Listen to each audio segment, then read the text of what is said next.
And this is in the book Stabbity, Stabbity, Stab, Stab, Stab, which is just a fun title to say, but it's a bunch of death poems in this book. This poem is called Prepared for the Worst. I haven't read this in a while, so we'll see how it goes. It's called Prepared for the Worst.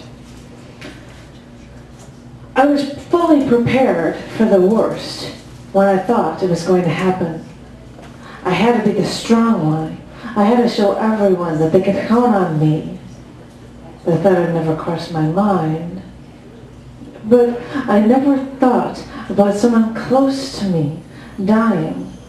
Someone I thought would always be around. Someone that would always live to their old age. Well, I guess people worry about me and my health because bad things have happened to anyone. But I thought I proved myself before. I proved myself to all those doctors, all those nurses, and all those technicians, and even the cardiologists. I wonder if all those people thought of me now. I'm sure they don't. They'd have to be reminded of me. They don't know me. Why would they remember me? It's just me. I was fully prepared myself for the bad news. I was wondering if I would even get the chance to see the corpse, depending on our timings when we got to the hospital. I don't deal with death much. I'm usually not in the hospital as it's happening. I'm just not used to this. But I knew I'd have to be emotionally cleaned up for this, and I'd have to be ready in case there was something that I might have to be prepared for in case it happened. How do you prepare yourself for something like this? I mean, I'm a girl.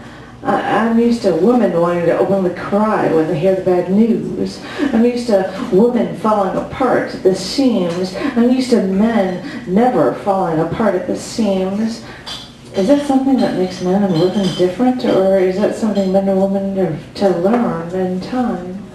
Anyway, I was busy preparing myself for the worst, so I couldn't fall apart when the bad news was sent to my door.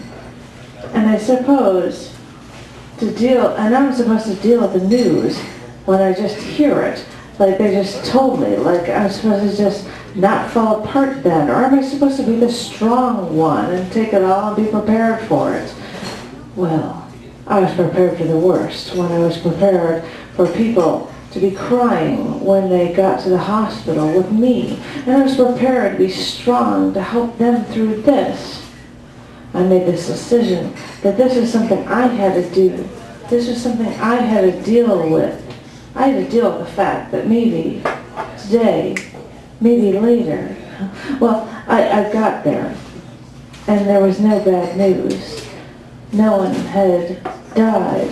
No one was dead or dying, and everything was normal. Well, normal in the hospital as far as I can tell.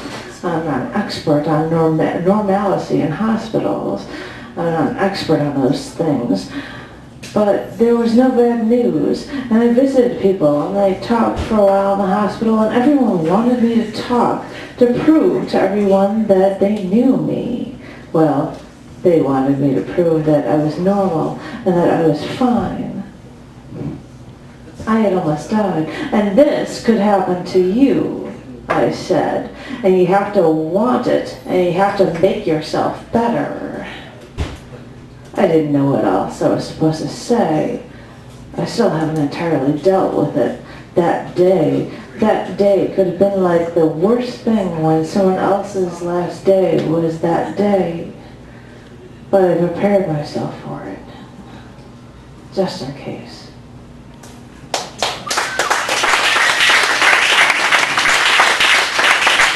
I'm sorry, that was really poorly done.